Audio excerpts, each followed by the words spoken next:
Unang tira. Oy! Tapos na na!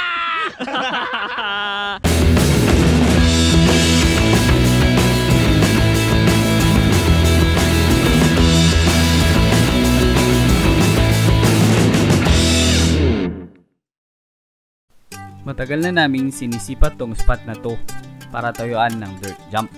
Maganda dito kasi madaming lupa at madaling mahukay. Porsigido kami kaya hindi namin alintana abutin man kami ng ulan. Rain or shine guys, rain or shine. Actually mas masarap po kasi kung dahil hindi mainit. Umuulan no? Ang problema lang, naiipon ng tubig lalo na sa may bandang receiver.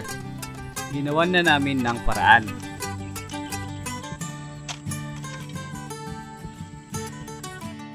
Sa pangatlong araw, kitang-kita na ang hugis at bunga ng aming pagod at sakripisyo. Kagaya ng mga nauna naming mga itinayong jump, nagsimula kami sa maliit. Habang tumatagal ay lumalaki ito. Basta bawat laro ay may kaagapay na paghuhukay. Kagaya ng parati kong sinasabi, no dig, no ride. Kaya yung 1 feet, 2 feet, kalaunan ay nagiging 5 to 6 feet. Ang unang jump ay cap jump or doubles ang design para tipid sa lupa. Opo, hindi siya newbie friendly. Pero huwag kayong mag-alala, nasimulan na namin ang second jump at hopefully magka third jump pa. At plano na namang gumawa ng tabletop jump para sa mga baguhan pa lang. Yun o. Pwede na tirahin yan pero hindi pa yan tapos. Paabutin natin yan ng mga ganyan pa o. Paabutin natin ng ganyan. Apakan mo. Alam nyo bang kakapaayos ko lang sa sapatos na yan? Ang tibay ng attack. Attack shoes baka naman.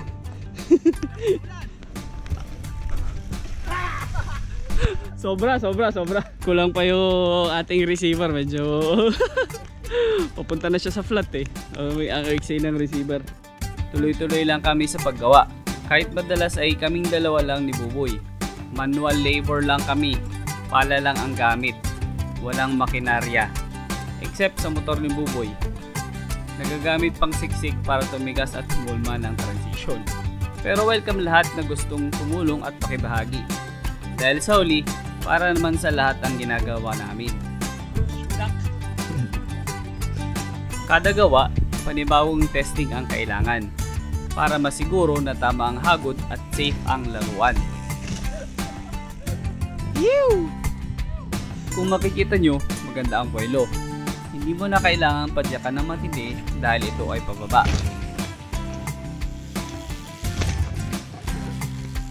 Noong una, nangangapa pa kami sa tamang speed. Ang daming overshoot at sablay na jump bago namin nakuha ang tamang speed. Dalawang bilog lang ng crank at pwede ka na mag-concentrate sa approach sa jump. Ohoy! Nice one! Uy! Kaunting alalay lang sa boylo at speed. Kung hindi, ma-overshoot ka at flat landing talaga.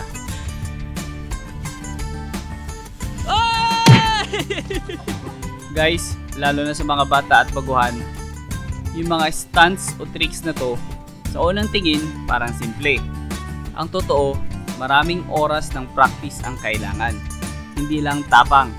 Kailangan mong matuto tumansya ng tamang speed, by control, composure, at commitment. So guys, anong masasabi nyo sa laruan namin?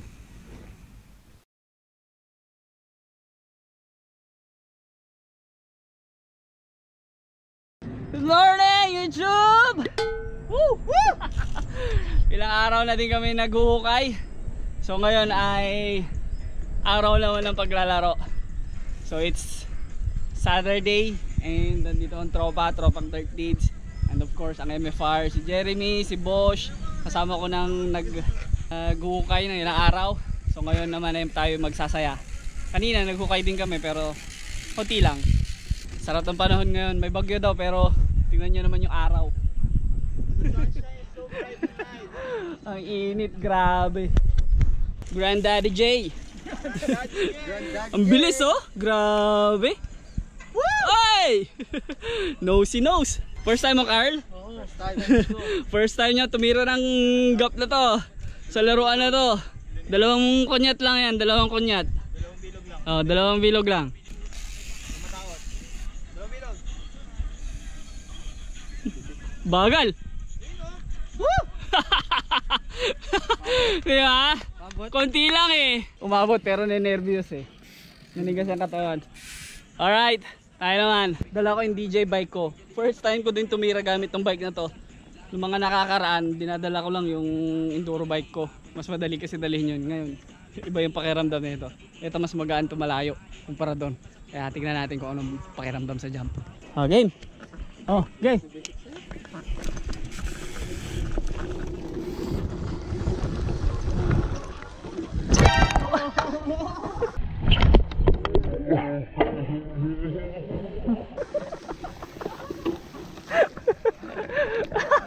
Naalog yung kaluluwa ka doon, flat landing. Dito na ako lumanding oh. Kita yung gulong. Sobra sa ano? Sobra sa buwelo. Ayan oh. Dami padjak na ni boss eh. Uy no, sobra na oh. So guys, ito na yung bunga ng aming pinaghirapan ng ilang araw na paghuhukay. Umaraw, umuulan, nandito kami noon para lang tapusin to. Hindi pa naman perfect, may kailangan pang i-adjust pero at least pinalalaruan na kami, di ba? Yun lang guys. Huwag kayong mag-a-ask ng table kasi wala kaming table. Gap po siya, gap.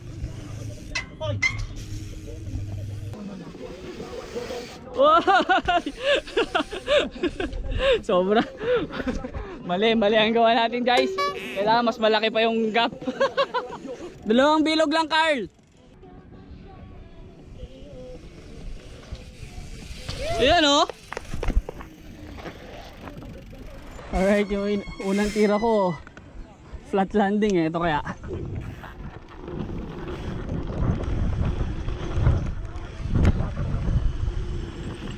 woo! Yeah! Doon lang yung ano, buwelo.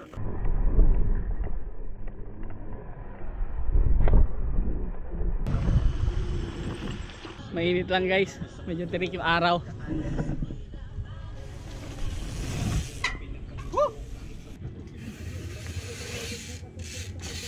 Galing oh. Pinagdot pa eh no. Napakataw.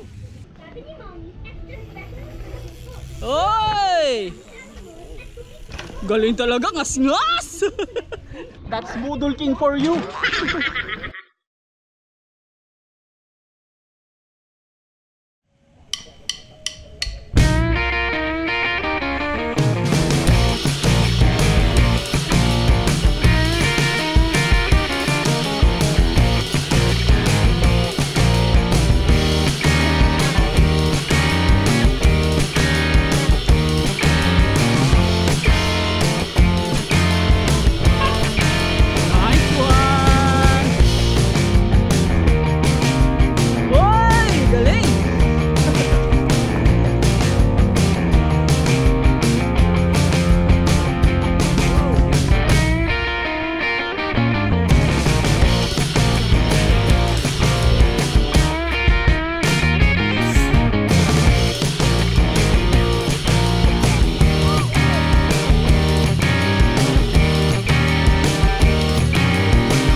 Uy, gago, balik!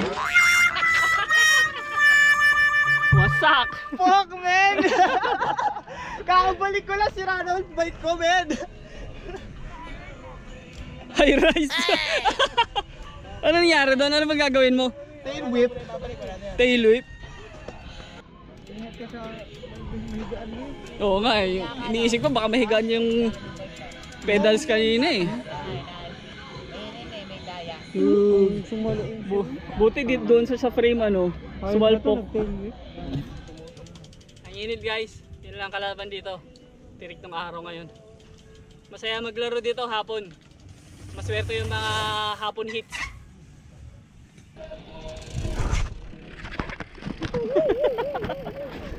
Brake stuff eh. Yun guys, thank you sa pagsama sa ride namin ngayong araw. So yun, kung gusto nyo pumunta dito, wala naman pong kaso. Basta ride safe lang po tayo. Kung pupunta kayo at maglalaro, mas maganda kung meron kayong kasamang Red horse! kasi syempre pangit maglaro mag-isa. Pag may nangyaring masama, wala kang tutulong sa'yo. So yun lang. Welcome po lahat pumunta dito. Kung pupunta kayo dito, hanapin nyo lang yung elepante dito sa River Park. Sa tapat nun, nandoon to. Yun lang ang ibibigay kong direksyon sa inyo. Sikreto tong spot na to. Nasa tapat ng elepante. Go figure. So yun, salamat. Hanggang dito na lang yung video ko. Maraming salamat sa panonood. At maraming salamat kung i-share at ilalike mo tong video na to. Pero masasig kong pipindutin mo yung subscribe button. Okay? Hanggang sa susunod, Apir.